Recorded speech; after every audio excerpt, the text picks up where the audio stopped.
नमस्कार दोस्तों, स्वागत है आप सभी का हमारे चैनल पौराणिक लोक पर। राधे राधे। हरे कृष्णा। प्रिय मित्रों, आप सभी को पुण्य फलदायिनी पाप मोचनी एकादशी की हार्दिक शुभकामनाएं। चैत्र मास के कृष्ण पक्ष में आने वाली एकादशी को पाप मोचनी एकादशी के नाम से जाना जाता है। पाप मोचनी शब्द पाप और मोचनी दो शब्दों से मिलकर बना है। पाप का अर्थ है पाप या दुष्कर्म और मोचनी का अर्थ है पाप कर्म से बचाने वाला। अपने जीवन में हर मनुष्य जाने अनजाने में ही सही पर छोटे बड़े पाप जरूर करता है, जिसका प्रायश्चित व्यक्ति को समय रहते ही कर लेना चाहिए, नहीं तो नरक की यातना भुगतनी पड़ती है। मनुष्य के इन्हीं पापों का क्षण भर में ही नाश करने वाली एकादशी है पाप मोचनी एकादशी। तो चलिए मित्रों, प्रभु श्री लक्ष्मी नारायण जी के चरण कमलों का ध्यान करते हुए सुनते हैं पाप मोचनी एकादशी के व्रत की पावन कथा। एक समय की बात है, धर्मराज युधिष्ठिर बोले, हे जनार्दन, हे मुरलीधर, चैत्र मास के कृष्ण पक्ष की एकादशी का क्या नाम है तथा उसकी विधान क्या है? कृपा करके आप मुझे बताइए। भगवान श्री कृष्ण बोले, हे राजन, चैत्र मास के कृष्ण पक्ष की एकादशी का नाम पापमोचनी एकादशी है। पापमोचनी एकादशी का व्रत रखना जातक के लिए बेहद ही शुभ माना जाता है। इसके व्रत के प्रभाव से मनुष्य के सभी पापों का नाश होता है और जातक को उनके सभी पापों से मुक्ति मिल जाती है।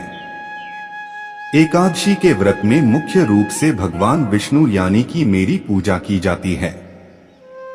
मान्यता है कि जो व्यक्ति पाप मोचनी एकादशी के दिन व्रत रखकर धूप, दीप, नैवेद्य आदि से भगवान विष्णु की पूजा अर्चना करता है, उसको सभी पापों से मुक्ति मिल जाती है। पाप मोचनी एकादशी व्रत के महत्व का वर्णन भविष्योत्तर पुराण और हरिवासर पुराण में किया गया है। ऐसा कहा जाता है कि पाप मोचनी व्रत व्यक्ति को सभी पापों के प्रभावों से न सिर्फ मुक्त करता है, बल्कि व्यक्ति को पाप करने से बचाता भी है। पाप मोचनी एकादशी का व्रत करने से हिंदू तीर्थ स्थानों पर विद्या ग्रहण करने, गाय दान करने और 100 अश्वमेध यज्ञ करने से भी अधिक पुण्य मिलता है। जो लोग इस शुभ व्रत का पालन करते हैं, वे सभी सांसारिक सुखों का आनंद लेते हैं और अंततः मेरे स्वर्गिक धाम यानी कि वैकुंठ लोक में स्थान पाते हैं। इस पाप मोचनी एकादशी की कथा के श्रवण मात्र से समस्त पाप नाश हो जाते हैं। हे राजन, प्राचीन एक समय देवर्षि नारद जी ने जगत पिता ब्रह्मा जी से कहा कि आप मुझसे चैत्र मास के कृष्ण पक्ष की एकादशी की कथा कहिए। तो ब्रह्मा जी कहने लगे कि हे नारद, इस व्रत की एक बहुत ही सुंदर कथा है, मैं यह कथा तुम्हें सुनाता हूँ, पर तुम इस कथा को ध्यान पूर्वक सुनना और पूरी कथा को मन लगाकर सुनना, क्योंकि अधूरा ज्ञान किसी काम का नहीं होता। नारद जी कहने लगे, हे प्रभु, मैं पूरी कथा मन लगाकर सुनूंगा, आप कथा आरंभ करें। ब्रह्मा जी कहते हैं, कथा के अनुसार प्राचीन समय में चित्ररथ नामक एक रमणीक वन था। वहाँ सदैव वसंत का मौसम रहता था, अर्थात उस जगह सदा नाना प्रकार के पुष्प खिले रहते थे। कभी गंधर्व कन्याएं विहार किया करती थीं, कभी देवेंद्र अन्य देवताओं के साथ क्रीड़ा किया करते थे। उसी वन में मेधावी नाम के एक ऋषि भी तपस्या में लीन रहते थे। वे बहुत बड़े शिव भक्त थे। एक बार मेधावी ऋषि उसी वन में एकांत में शिव जी की घोर तपस्या कर रहे थे। एक दिन मंजुघोषा नामक एक अप्सरा ने उनको मोहित कर उनकी निकटता का लाभ उठाने की चेष्टा की, इसलिए वह कुछ दूरी पर बैठ वीणा बजाकर मधुर स्वर में गाने लगी। उसी समय शिव भक्त महर्षि मेधावी को कामदेव भी जीतने का प्रयास करने लगे। कामदेव ने उस सुंदर अप्सरा के भ्रू का धनुष बनाया, कटाक्ष को उसकी प्रत्यंचा बनाई और उसके नेत्रों को मंजुघोषा अप्सरा का सेनापति बनाया। इस तरह कामदेव अपने शत्रु भक्त को जीतने को तैयार हो गए। उस समय महर्षि मेधावी भी युवावस्था में थे और काफी हृष्ट पुष्ट थे। उन्होंने यज्ञोपवीत तथा दंड धारण कर रखा था और वे दूसरे कामदेव के समान प्रतीत हो रहे थे। उस मुनि को देखकर कामदेव के वश में हुई मंजुघोषा ने धीरे धीरे मधुर वाणी से वीणा पर गायन शुरू किया तो महर्षि मेधावी भी मंजुघोषा के मधुर गाने पर तथा उसके सौंदर्य पर मोहित हो गए। वह अप्सरा मेधावी मुनि को कामदेव से पीड़ित जानकर उनसे आलिंगन करने लगी। महर्षि मेधावी उसके सौंदर्य पर मोहित होकर शिव रहस्य को भूल गए और काम के वशीभूत होकर उसके साथ रमण करने लगे। काम के वशीभूत होने के कारण मुनि को उस समय दिन रात का कुछ भी ज्ञान न रहा और काफी समय तक वे रमण करते रहे। तदुपरांत मंजुघोषा उस मुनि से बोली, हे ऋषिवर, अब मुझे बहुत समय हो गया है, अतः स्वर्ग जाने की आज्ञा दीजिए। अप्सरा की बात सुनकर ऋषि ने कहा, हे मोहिनी, संध्या को तो आई हो, प्रातः काल होने पर चली जाना। ऋषि के ऐसे वचनों को सुनकर अप्सरा उनके साथ रमण करने लगी। इसी प्रकार दोनों ने साथ साथ बहुत समय बिताया। मंजुघोषा ने एक दिन ऋषि से कहा, हे विप्र, अब मुझे यहाँ आए काफी समय बीत चुका है, आप मुझे कृपया स्वर्ग जाने की आज्ञा दीजिए। मुनि ने इस बार भी वही कहा, हे रूपसी, अभी ज्यादा समय व्यतीत नहीं हुआ है, कुछ समय और ठहरो। मुनि की बात सुन अप्सरा ने कहा, हे ऋषिवर, आपकी रात तो बहुत लंबी है, आप स्वयं ही सोचिए कि मुझे आपके पास आए कितना समय हो गया। अब और ज्यादा समय तक ठहरना क्या उचित है। अप्सरा की बात सुन मुनि को समय का बोध हुआ और वह गंभीरता पूर्वक विचार करने लगे। जब उन्हें समय का ज्ञान हुआ कि उन्हें रमण करते 57 वर्ष व्यतीत हो चुके हैं, तो उस अप्सरा को वह काल का रूप समझने लगे। इतना ज्यादा समय भोगविलास में व्यर्थ चला जाने पर उन्हें बड़ा क्रोध आया। अब वह भयंकर क्रोध में जलते हुए उस तप नाश करने वाली अप्सरा की तरफ भ्रेकुटी तानकर देखने लगे। क्रोध से उनके अधर कांपने लगे और इंद्रियां बेकाबू होने लगी। क्रोध से थरथराते स्वर में मुनि ने उस अप्सरा से कहा, मेरे तप को नष्ट करने वाली दुष्टा, तू महापापिन और बहुत ही दुराचारिणी है, तुझ पर धिक्कार है। अब तू मेरे श्राप से पिशाचिनी बन जा।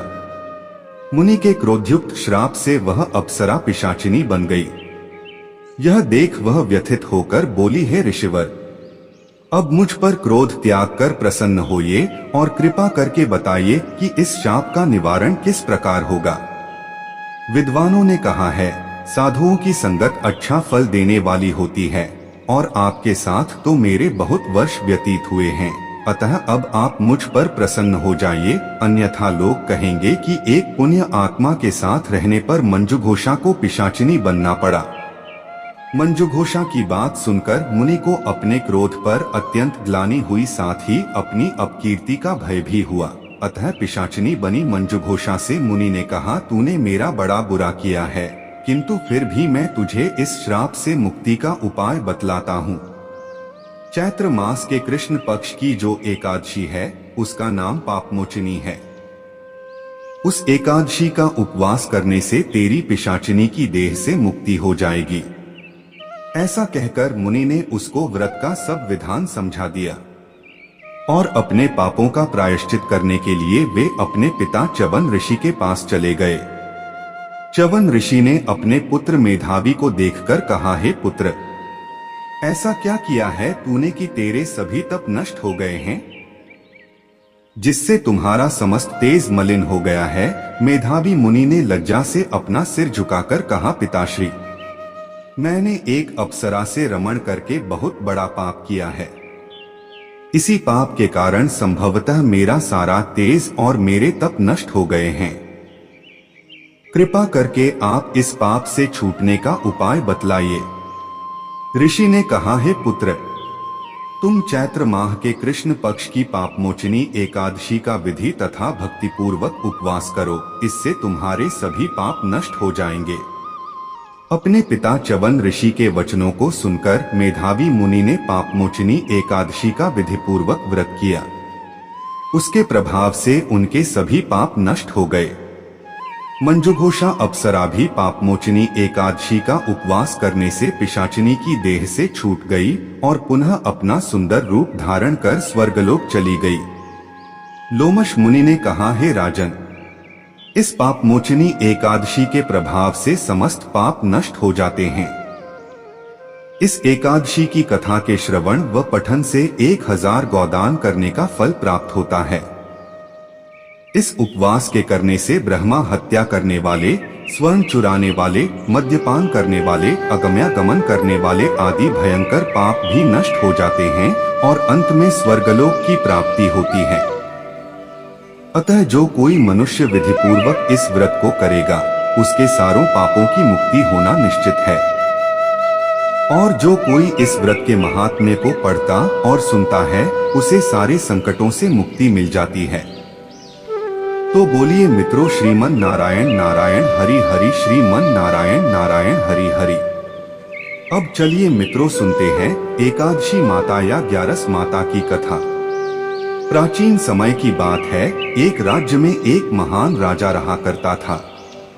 राजा बहुत ही बुद्धिमान और बलशाली था। राजा सदैव अपनी प्रजा का बहुत अच्छे से ध्यान रखता था। प्रजा भी अपने राजा को बहुत पसंद करती थी। राजा की 2 बेटियां थीं और राजा अपनी दोनों ही बेटियों से बहुत प्रेम करता था। राजा की छोटी बेटी देखने में बहुत सुंदर और आकर्षक थी, पर राजा की बड़ी बेटी छोटी बेटी के मुकाबले थोड़ा कम सुंदर थी।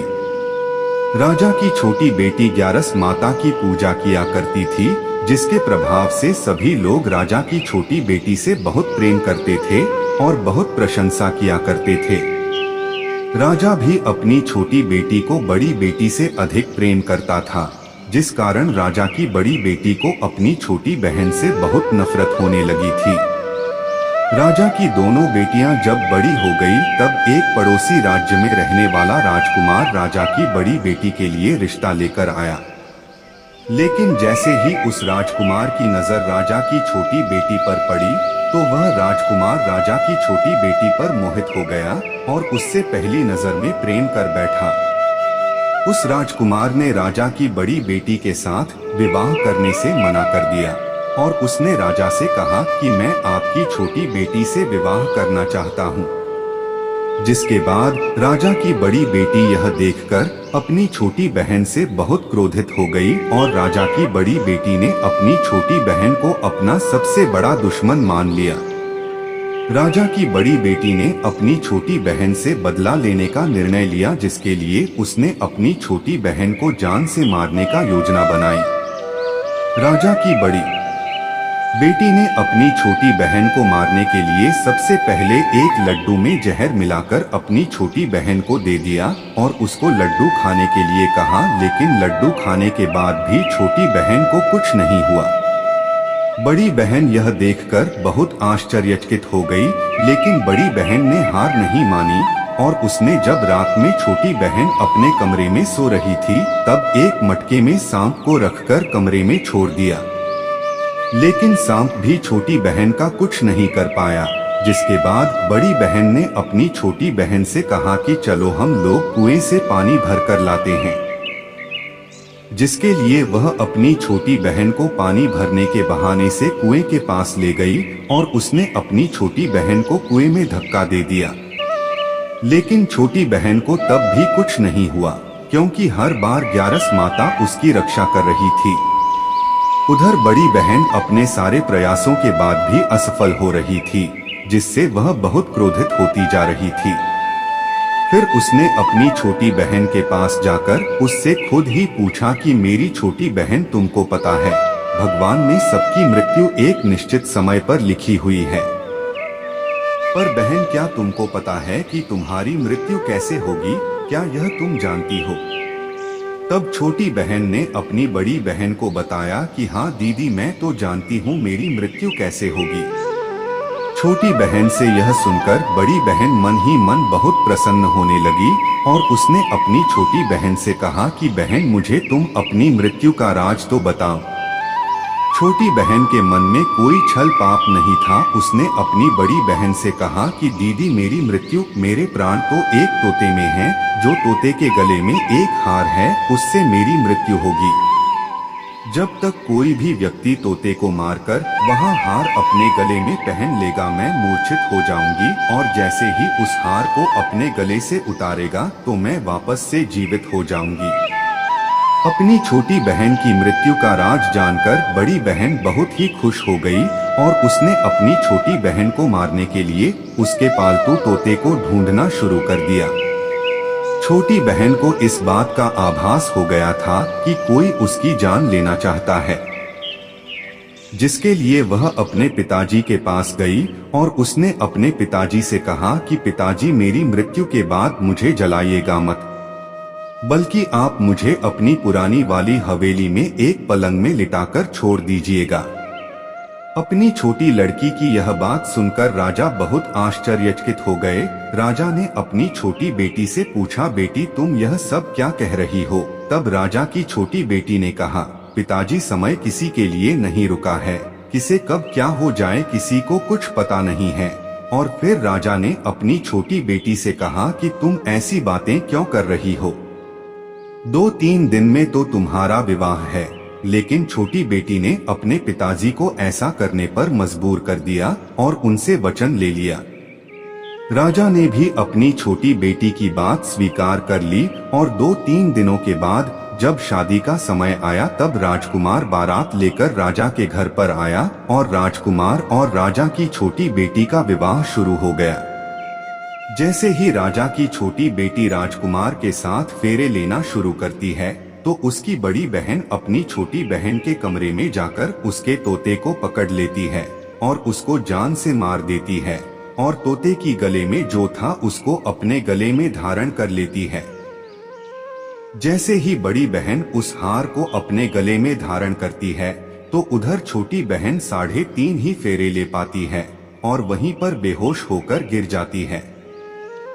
जिसके बाद राजा ने बड़े बड़े दर्द हकीमों को बुलवाया और अपनी छोटी बेटी का इलाज करने के लिए कहा। राजा की बात सुनकर वैद्य ने छोटी बेटी को जब जांच किया तो राजा को बताया कि आपकी छोटी बेटी ना तो जीवित है और नहीं मरी हुई है। मैं ऐसा पहली बार देख रहा हूँ। राजा ने वैद्य और हकीम को यह बात बाहर बताने से मना कर दिया और उनको कहा कि अगर तुमने यह बात किसी को बाहर बताई तो हम तुम्हें फांसी दे देंगे। राजा ने अपनी छोटी बेटी को पुराने महल में जाकर एक पलंग पर लेटा दिया और वहां पर कुछ सैनिकों को तैनात कर दिया और वापस अपने महल पर आ गया। राजा की बड़ी बेटी अपने पिताजी के पास आई और कहने लगी कि पिताजी, अगर यह शादी संपन्न नहीं हुई तो आपकी इज्जत का क्या होगा? आप कहें तो मैं आपकी इज्जत बचाने के लिए राजकुमार से शादी करने के लिए तैयार हूँ। जिसके बाद राजा ने अपनी बड़ी बेटी की बात मान ली और राजा ने बड़ी बेटी को छोटी बेटी के कपड़े पहनाकर मंडप पर भेज दिया। लेकिन राजकुमार यह जान गया कि यह राजा की छोटी बेटी नहीं है बल्कि यह राजा की बड़ी बेटी है। लेकिन जब राजकुमार ने शादी करने से मना किया तो सभी लोगों ने राजकुमार को विवश करके राजा की बड़ी बेटी से बचे हुए फेरों को संपन्न करा दिया और विवाह करवा दिया। जिसके बाद राजकुमार राजा की बड़ी बेटी को अपने महल ले गया। राजकुमार राजा की बड़ी बेटी से ना तो बात करता था, ना ही उसको पसंद करता था और न ही उसके आसपास भटकता था। अब राजकुमार ने यह फैसला लिया था कि वह अपनी प्रेमिका को ढूंढ कर रहेगा और यह जानकर रहेगा कि उसके साथ हुआ क्या है। एक दिन राजकुमार अपने घोड़े पर सवार होकर राजा के पुराने महल के पास पहुंच गया, जहां पर उसने कुछ सैनिकों को देखा। महल के पास पहुंचकर राजकुमार ने जब महल को ध्यान से देखा तो वह समझ गया कि यह तो हमारे ससुर जी का ही महल है। तब राजकुमार ने सैनिकों से पूछा, तुम लोग यहाँ क्या कर रहे हो और इस महल के अंदर उस पलंग में कौन लेटा हुआ है? जिसके बाद सैनिकों ने बताया कि यहाँ पर राजा की छोटी बेटी बहुत समय से सोई हुई है। यह सब सुनकर राजकुमार बहुत प्रसन्न हो गया और वह तुरंत अपनी प्रेमिका के पास पहुंच गया और उसकी सेवा करने लगा। जैसे ही रात हुई तो राजा की छोटी बेटी उठकर खड़ी हो गई। राजकुमार यह देखकर बहुत खुश हो गया।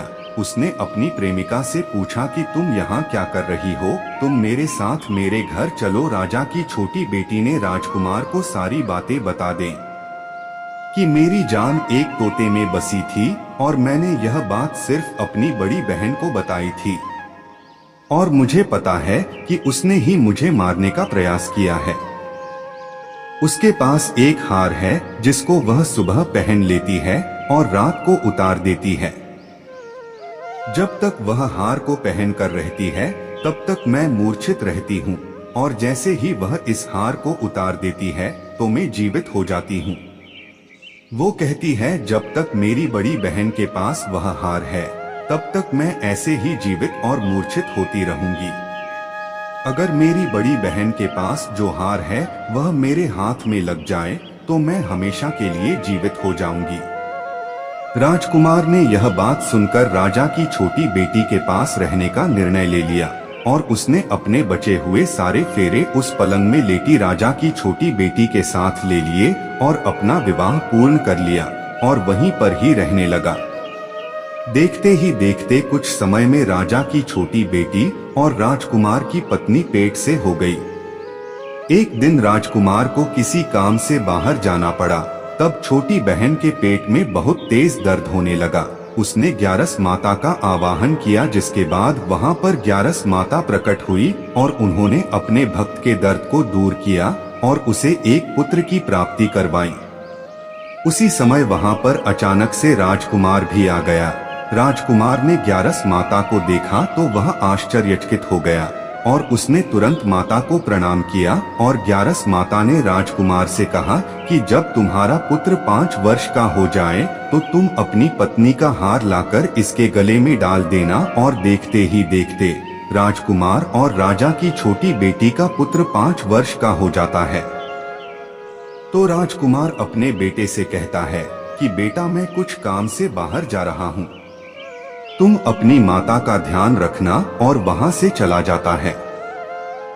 राजा को बाहर निकलता देख बड़ी बहन के सैनिक देख लेते हैं और बड़ी बहन को जाकर सारी बातें बता देते हैं।